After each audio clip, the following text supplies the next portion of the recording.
Okay, hello everyone. So this is another short video. So I'm going to talk about the lives of a renowned Korean poet and labor activist Park Nohae and Ewan MacColl.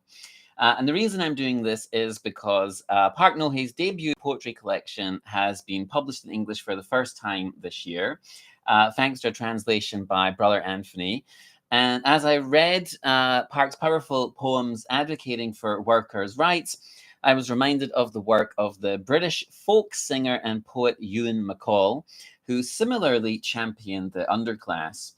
And despite their vast geographical and cultural distances between them, both men utilized their respective crafts to highlight social injustices, advocate for workers' rights, and instill a sense of unity and purpose among the marginalized. Their lives and careers reflect a profound commitment to social justice, making them emblematic figures in the cultural history of their respective nations. So Ewan MacColl was born in 1915 in Salford, Lancashire. He emerged as a towering figure in the British folk revival scene of the mid 20th century. His Scottish parents, both ardent socialists, deeply influenced his worldview, embedding in him a lifelong dedication to leftist politics and workers' rights. MacColl's early involvement in the politically active theatre group The Red Megaphones underscored his commitment to using art as a vehicle for social change. MacColl's contributions to folk music were immense. He was not only a collector and performer of traditional songs, but also a prolific songwriter. His works, such as Dirty Old Town and the Manchester Rambler, resonated with the experiences of working class life. Dirty Old Town, written about his hometown of Salford, captured the industrial landscape and the longing for escape, while the Manchester Rambler highlighted the fight for access to the countryside, which was a reflection of the 1932 Kinder Scout mass trespass.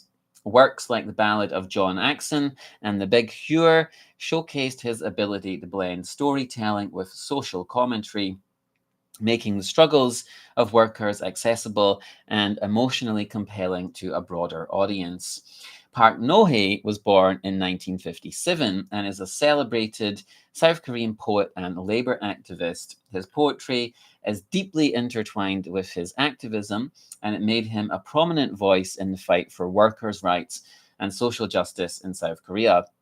Park's background as a factory worker and his involvement in the labor movement provided him with first-hand experiences of the harsh realities faced by the working class, which he captured in his writing.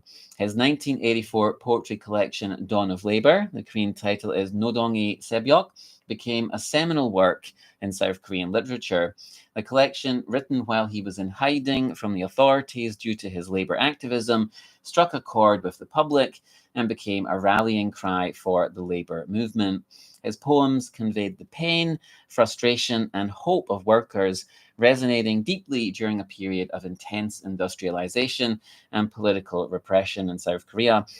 Unlike MacColl, who used music and theatre to reach his audience, Park's medium was the written word. However, both shared a common goal to give voice to the voiceless. Park's later works continue to address social issues, including the struggles of farmers, environmental destruction, and the quest for peace and reunification on the Korean peninsula.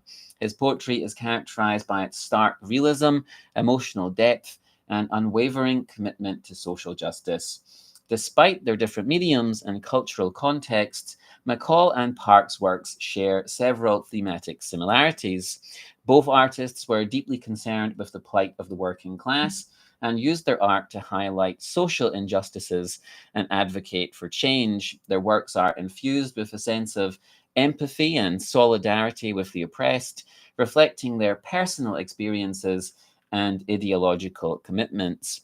MacColl's radio ballads and Park's Dawn of Labour serve as prime examples of how art can be a powerful tool for social commentary and activism. MacColl's ability to blend narrative and music to create a compelling portrayal of working class life finds a parallel in Park's evocative and poignant poetry.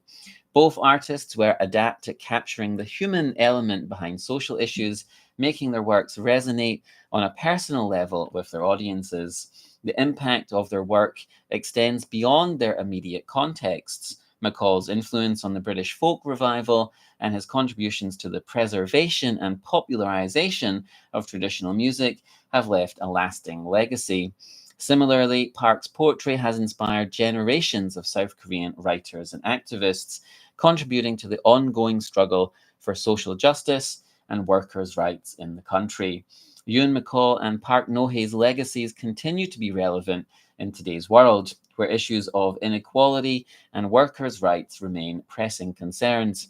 Their lives and work serve as reminders of the power of art to inspire change and the importance of standing in solidarity with the oppressed. MacColl's songs and radio ballads, along with Park's poetry, continue to be celebrated for their artistic merit and their unflinching commitment to social justice. In an era when the voices of the marginalized are often overlooked, the works of MacColl and Park resonate with renewed urgency. Their ability to blend artistry with activism offers valuable lessons for contemporary artists and activists seeking to make a difference. By examining their lives and careers, we are reminded of the enduring power of art to shine a light on injustice and to galvanize efforts towards a more equitable world. In conclusion, Ewan MacColl and Park Nohae, through their respective crafts, have left indelible marks on the cultural and political landscapes of their nations. Their works, rooted in personal experience and ideological commitment, continue to inspire and challenge us to strive for a better, fairer world. And that's it for today. Thank you for tuning in, and see you next time.